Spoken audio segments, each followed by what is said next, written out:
Hi, this is Sophia Bothwell for another edition of Sofia Speaks. Now, Sofia Speaks is all about sharing our stories, sharing our opinions, often as lay people without any so-called academic backup, if you will. So I'm not a doctor, I'm not a psychologist, and anything we speak about here is not meant to be a substitute for medical advice. So if you are suffering from ill health, please do seek medical advice. But in the meantime, enjoy listening to my own story, and also hopefully this will encourage you to listen to the stories, experiences of other people. Because there is a tradition that in the listening to another person's story, there is great healing and great insight and great wisdom. I do feel this has been somewhat lost in modern times, but we can bring it back. And sitting in circle, as many ancient traditions, from the Hopi Indians to the Druids and the pagans in the Celtic lands, they all knew the value of sitting in a circle and listening to each other's stories, as well as the traditions and the history of the tribe. All was passed down through the spoken word.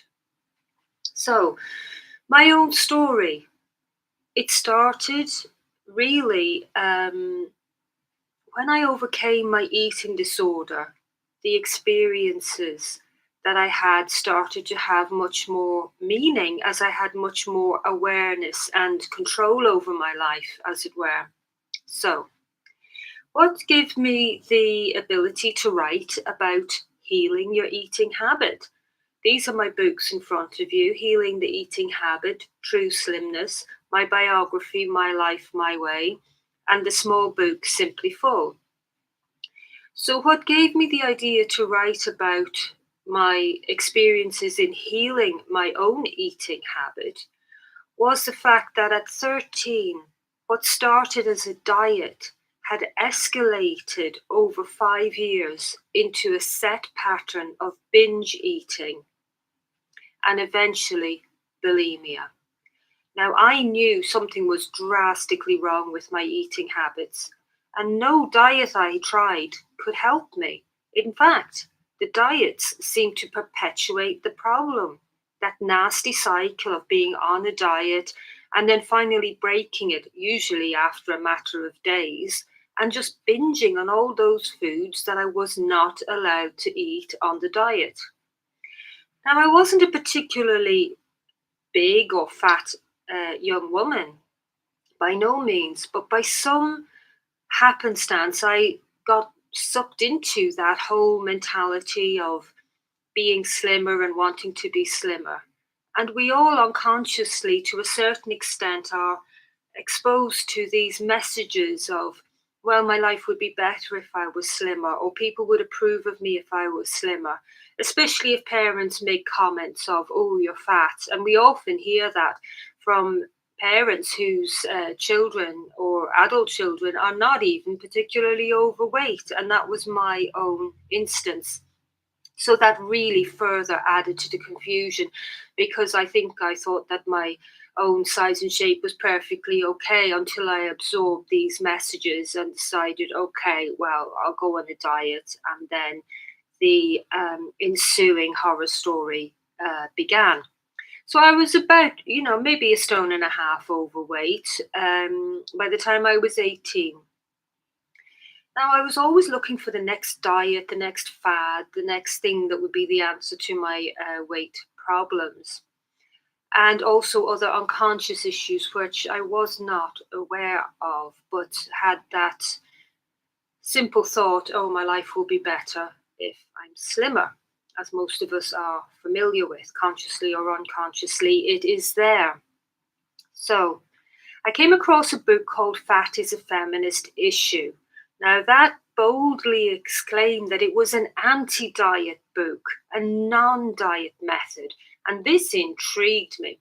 So I absolutely devoured that book. It's a book that was published in the 70s by Susie Orbach. She is a psychologist. I believe she's probably in her 70s or 80s now and living in America, but she's an English lady, and she set up the Women's Therapy Centre on Holloway Road in London. It's no longer in existence, but it was there for about 20 years, I believe.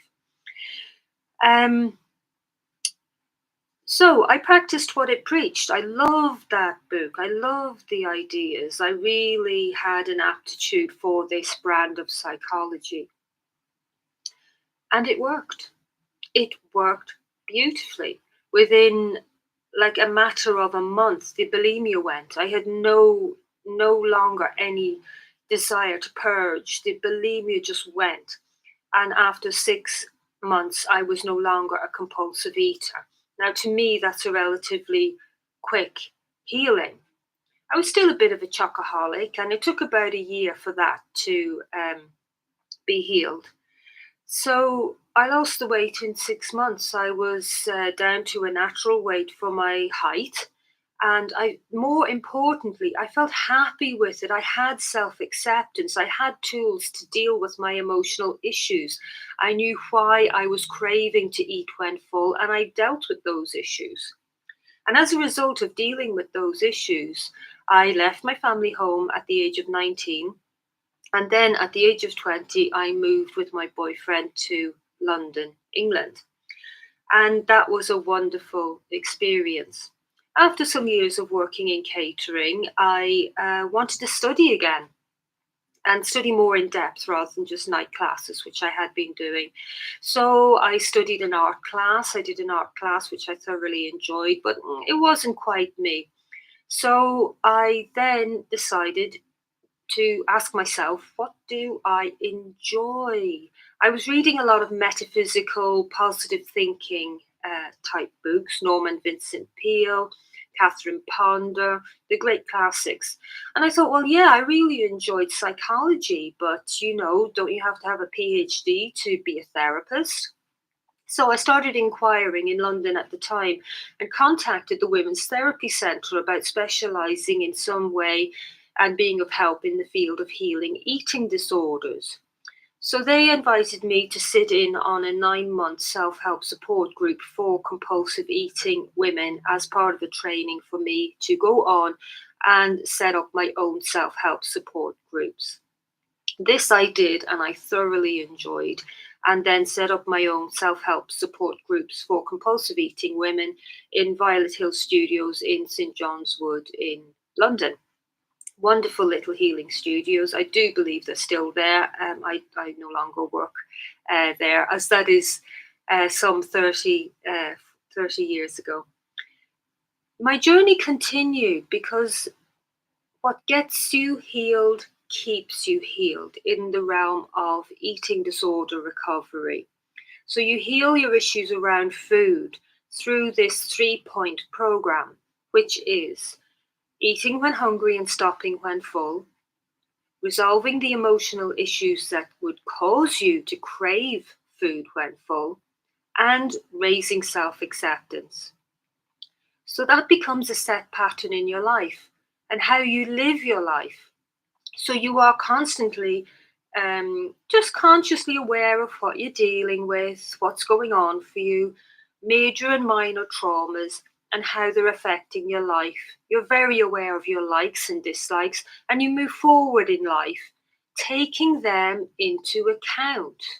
If you don't like your job, if you don't like your marriage, if you don't like your financial situation, you start to really face the fears of that and face up to the dilemma and just naturally seek the solutions to that dilemma, believing that there is solutions, believing maybe that one day you will even find that solution, implement it, and change your life for the better.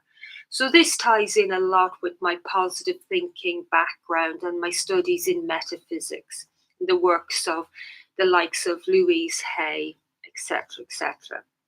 So I will leave it there, and that is my sharing some of my story. In the comments below, by all means, share your story.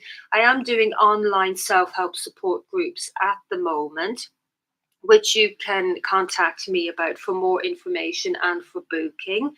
And they are $17.50 GBP if you're in Britain. In America, it will be the equivalent in dollars. And you can by all means join. That's via Facebook video call. And you can contact me on my email, Sofia, SOFIA, 2227 at gmail.com. That's SOFIA 2227 at gmail.com. And I look forward to meeting you and going further along this weight loss adventure. Until next time, bye.